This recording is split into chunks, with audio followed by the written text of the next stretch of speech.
नमस्कार साथियों, सभी का बहुत स्वागत है ज्ञान विस्तारा में। तो इस बहुत छोटे से वीडियो के माध्यम से 2-3 मिनट तक ये वीडियो जाएगी। इस छोटे से वीडियो के माध्यम से आज हम देखने वाले हैं कि सीपीटी और नॉन सीपीटी पोस्ट क्या क्या है एग्जैक्ट। क्योंकि भाई कुछ दिन पहले तक मुझे लगता था कि सारी एएसओ की पोस्ट जो है वो सीपीटी ही है, लेकिन उसके बाद फिर मैंने देखा, नोटिफिकेशन देखा, उसमें देखा सीपीटी पोस्ट कौन सी है, नॉन सीपीटी पोस्ट कौन सी है। कुछ कुछ वीडियोज भी मैंने देखे हैं। ऐसा नहीं कि सारा का सारा क्रेडिट मेरा ही है, नहीं, बहुत सारे मैंने वीडियोज भी देखे हैं।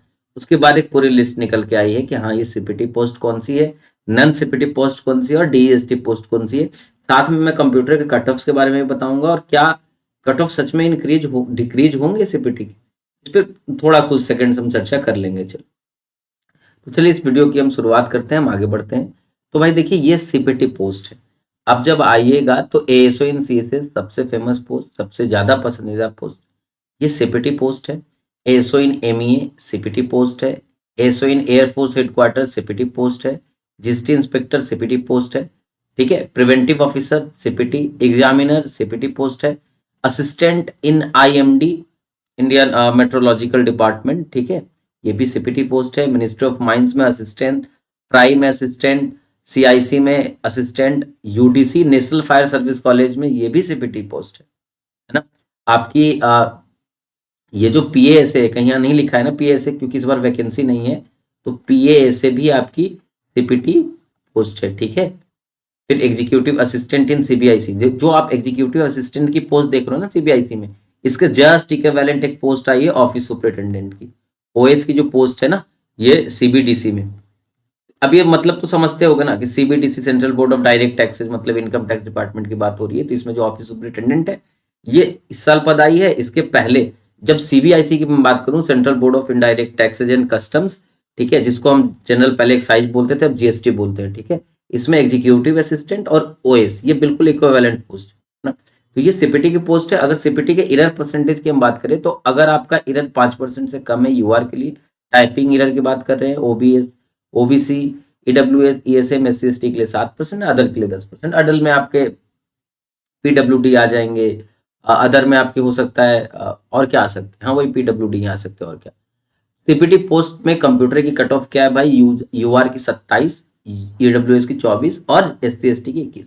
देखो भाई, एक चीज स्पष्ट समझ लो, जैसे एक पहले मैंने अभी वीडियो बनाया है जिसमें मैंने प्रूफ दिया है कि चैट जीपीटी, जेमिनाई और परप्लेक्सिटी एआई के माध्यम से मैंने बताने की कोशिश की है कि उनकी एनालिसिस, इन तीनों जीपीटी की एनालिसिस ये कहती है कि कंप्यूटर में कोई भी नंबर बोनस, कोई क्वेश्चन ऐसा नहीं है जिसमें बोनस मिलने की संभावना है। अगर कंप्यूटर में कोई ऐसा क्वेश्चन नहीं है जिसमें बोनस नहीं मिलेगा, तो मान के चलो अगर कोई बोनस ना मिले कंप्यूटर में, तो ये कट ऑफ बहुत ज्यादा चांसेज है कि सीपीटी की कट ऑफ ऐसे चली जाए, 3-3 नंबर कम हो जाए, 24, 21 और 18 हो जाए ये कट ऑफ। और अगर एक क्वेश्चन भी बोनस मिल गया, ठीक है, तो ये कट ऑफ नहीं चेंज होगी भाई। या तो बोनस लोगे या तो फिर ये कट ऑफ चेंज होगी, दोनों तो नहीं होगा ना, है कि नहीं। ठीक है, तो ये समझ लो कि अगर एक क्वेश्चन भी बोनस हुआ, कट ऑफ यही रहेगी सीपीटी की कंप्यूटर के लिए। अगर कोई क्वेश्चन बोनस नहीं होता है तो 3-3 नंबर कट ऑफ कमने के चांस है, जैसा मैक्सिमम लोग बता रहे हैं, कुछ टीचर्स भी बता रहे हैं। ठीक है, चलिए हम दूसरी पोस्ट की बात कर लेते हैं, आपकी डीएसटी पोस्ट की बात कर लेते हैं। देखो, डीएसटी पोस्ट में डेटा एंट्री स्किल टेस्ट की हम बात करें तो ये काफी इसमें अच्छा, अगर आपने टाइपिंग अच्छा किया तभी आपका इसमें सिलेक्शन होने वाला है। ठीक है, कंप्यूटर की कट ऑफ तो इसमें कम जाती है, यूआर की 18, ईडब्ल्यूएस की 15 और ये एससी की 12। जो आपका नॉन सीपीटी पोस्ट आप समझते हैं ना, ये एग्जैक्ट उस तरीके का है। ठीक है, ये कट ऑफ आपकी जाने वाली है और ये चेंज नहीं होगी भाई। हो सकता है कि सीपीटी पोस्ट के लिए कट ऑफ, जैसा अभी मैंने बताया, सीपीटी पोस्ट के लिए कट ऑफ आपकी चेंज हो जाए, 24, 21 और 18 हो जाए, अगर कोई बोनस नहीं मिलता है तो कंप्यूटर में, लेकिन ये कट ऑफ नहीं बदलेगी। ठीक है, अगर टाइपिंग पर एरर अलाउड की बात करें तो 5% यूआर के लिए, 7% ओबीसी, ईडब्ल्यूएस, एक सर्विसमैन और एससी एसटी के लिए। ठीक है, अदर्स के लिए 10%। क्या क्या पोस्ट है इसमें भाई, तो टैक्स असिस्टेंट है। बहुत को लगता है ना कि टैक्स असिस्टेंट जो है पीएएसए और टैक्स असिस्टेंट में कंफ्यूजन हो जाता है कि पीएएसए अगर सीपीटी पोस्ट है तो टैक्स असिस्टेंट भी तो नहीं है। तो नहीं भाई, टैक्स असिस्टेंट सीपीटी पोस्ट नहीं है, टैक्स असिस्टेंट डीएसटी पोस्ट है। अब टैक्स असिस्टेंट आने के लिए आपके नंबर अगर कम है, लेकिन आपका ये जो है ना इधर 5% से कम होना चाहिए यूआर के लिए, तब आपको टैक्स असिस्टेंट मिलेगा। इनकम टैक्स में और एक्साइज में आपको टैक्स असिस्टेंट मिलेगा, सीनियर सेक्रेटरीट असिस्टेंट मेहती में और यूडीसी सीबीएन में। ठीक है, सीबीएन में आपका यूडीसी मिलने वाला है। चलिए हम आगे बात कर रहे हैं। नॉन सीपीटी पोस्ट की अगर हम बात करें तो देखो कितने सारे एसओ जो है नॉन सीपीटी में है, जैसे एसओ इन कैट सेंट्रल एडमिनिस्ट्रेटिव ट्रिब्यूनल, ठीक है। आपने सुना होगा ना कि अभिनय सर कैट में ये पेंडिंग है, कैट में एक केस चल रहा है। तो वो जो कैट है वो कैट एग्जाम वाला कैट नहीं, बिल्ली वाली कैट नहीं, ये सेंट्रल एडमिनिस्ट्रेटिव ट्रिब्यूनल है। इलेक्शन कमीशन में काफी ज्यादा हेक्टिक वर्क इसमें होता है, लोग चुन तो लेते हैं लेकिन जैसा मुझे पता लगा है काफी हेक्टिक वर्क होता है एसओ इन डीओपीटी में, ठीक है। डीओपीटी मिनिस्टर आजकल बहुत ज्यादा चर्चा में रहे हैं। इनकम टैक्स इंस्पेक्टर ये नॉन सीपीटी पोस्ट है भाई। एईओ जैसे एएसओ है ना, तो जब ईडी डिपार्टमेंट की हम बात करते हैं तो असिस्टेंट इन्फोर्समेंट ऑफिसर ईडी में, ये दोनों पोस्ट जो है ना, ये खासकर ये वाला पोस्ट काफी ज्यादा प्रेस्टीज रखता है, काफी ज्यादा पावर तो रखता है, लेकिन साथ साथ में बहुत काम है इसमें भाई, ठीक है। पावरफुल पोस्ट है, काफी पावर है। अगर आपको मैं एक बना दूंगा कि अगर आपको चाहते हैं आपकी आगे तैयारी करें तो ये पोस्ट को आपको नहीं चुनना चाहिए, किस पोस्ट को चुनना चाहिए, ये भी बहुत मैंने वीडियो देखा है भाई। मैं उसी बेसिस पे बनाऊंगा, बहुत वीडियो देखा है खुद की मेरी, थोड़ी बहुत तो रिसर्च रही, रिसर्च किया, ज्यादा वीडियो देखा हूं तो ज्यादा रिसर्च हो गई है ना। तो कुछ एक वीडियो और मैं बना दूंगा कि हाँ कौन सी पोस्ट हमको चुननी चाहिए, कौन सी पोस्ट हमें प्रेफरेंस में आगे रखनी चाहिए, कौन सी पोस्ट पीछे रखनी चाहिए। अगर मुझे होम होम सिटी चाहिए तो कितनी कितनी वैकेंसी है आपके किस किस जोन में, किसकी जोन के मतलब नॉर्थ में कितनी वैकेंसी है, साउथ में कितनी वैकेंसी है, स्टेट वाइज ये जिस जिस पोस्ट की वैकेंसी अवेलेबल होगी मैं उस पर वीडियो बना दूंगा, ठीक है। आप अगर कमेंट में बताओगे कि हाँ भैया इनकम टैक्स इंस्पेक्टर की आप बना दो एक वीडियो की, कितनी पोस्ट है, कितनी पोस्ट है नॉर्थ में, जैसे बहुत लोग है ना कि साउथ से नॉर्थ में आना चाहते हैं, ठीक है। तो कितनी पोस्ट है, कम से कम एटलीस्ट वो अपने सीट तो नहीं बर्बाद करेंगे। मान ले उनकी रैंक 1000 है, ठीक है, तो वो इनकम टैक्स क्यों भरेंगे, अपनी सीट तो नहीं बर्बाद करेंगे, क्योंकि उनका होना तो ऐसे भी नहीं है ना। अगर होगा तो फिर से साउथ में ही होगा, और साउथ में पहले से ही इनकम टैक्स है, इनकम टैक्स इंस्पेक्टर है, तो फिर क्यों एक सीट बर्बाद करेंगे। तो भाई ये हाथ जोड़ के उनसे विनती रहेगी कि कम से कम सीट ना बर्बाद करे वो। तो भरपूर पहले आप वीडियो देख ले कि आपका होने वाला है कि नहीं नॉर्थ में। नॉर्थ में उतनी सीटें ही नहीं रहेंगी तो आपका नॉर्थ में होगा नहीं, क्योंकि आपकी रैंक ज्यादा होगी।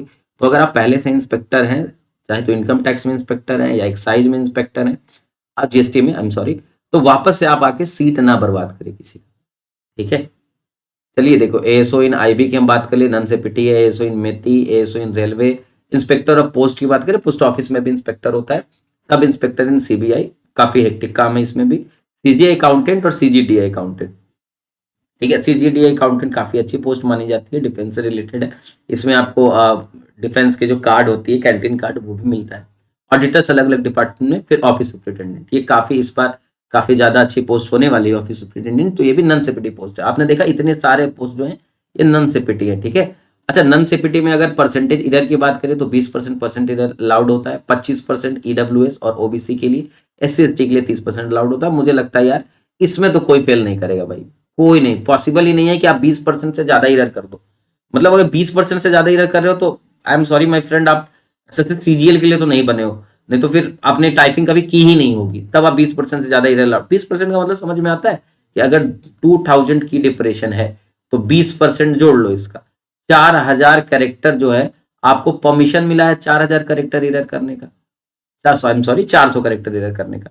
अब तुम सोचो इससे ज्यादा कोई अगर, मतलब यार आपकी अगर 2 लाइन भी छूट गई ना, 2 लाइन भी छूट गई और उसके बाद भी आपके भरपूर इरर है, तब भी आप 20% तो कम ही इरर में रहोगे, ठीक है। जैसा डीएसटी पोस्ट के लिए कंप्यूटर का कट ऑफ था, वैसे ही यूआर के लिए 18, ओबीसी ईडब्ल्यूएस के लिए 15 एंड एससी एसटी के लिए 12 इसका भी कट ऑफ रहने वाला है। इसमें कोई परिवर्तन नहीं आने वाला है, ठीक है। अब अगर आपकी इच्छा है कि आप बहुत का वीडियो देख रहे हो, आपकी इच्छा है कि हाँ मैं जो वीडियो बनाऊं कि क्या क्या किस पोस्ट के अगेंस्ट कितनी वैकेंसी है, किस स्टेट में कितनी वैकेंसी है, किस कैटेगरी में कितनी वैकेंसी है, ठीक है, तो आप कमेंट करो, मैं वीडियो बनाऊंगा। हर एक पोस्ट के लिए मैं वीडियो बना दूंगा, ठीक है। जो जो इनकम टैक्स इंस्पेक्टर की जो पोस्ट है, जो ज्यादा लोग प्रेफरेंस में आप रखते हैं, एसओ इन सीएसएस के लिए, एसओ इन एमईए के लिए, इनकम टैक्स इंस्पेक्टर के लिए, जीएसटी इंस्पेक्टर के लिए, ठीक है, तो जिसकी ज्यादा वैकेंसी है, ठीक है, तो सबकी वीडियो में बना दूंगा। किस किस पोस्ट के लिए आपकी फिजिकल क्राइटेरिया आपको जरूरी है, फिजिकल एलिजिबल आप है कि नहीं। कुछ कुछ ही पोस्ट है, जैसे सीबीआई में पोस्ट है, फिर आपका इनकम टैक्स इंस्पेक्टर, पहले मुझे भी लगता था भाई कि इसमें बहुत लंबाई उम्बाई चाहिए होगा, लेकिन ऐसा कुछ नहीं है, इसमें कुछ दौड़ाते नहीं है, मुझे ऐसा लगता था पहले। जबकि जीएसटी में तो आपको थोड़ा बहुत तो आपका फिजिकल क्राइटेरिया देखा जाता है। इनकम टैक्स में आप 4 फुट के भी हो तो भी आप इनकम टैक्स इंस्पेक्टर बन सकते हो, ठीक है। तो आप कमेंट करना आपको किस तरीके की वीडियो चाहिए, मैं उस तरीके की वीडियो आपको प्रोवाइड करने का काम करूंगा। चलिए, आप सभी का जुड़ने के लिए बहुत बहुत धन्यवाद। यहाँ तक आ चुके हैं तो वीडियो को लाइक कर दीजिएगा, कमेंट कर दीजिएगा, ठीक है, और हमारे चैनल को सब्सक्राइब कर दीजिएगा। Bye bye.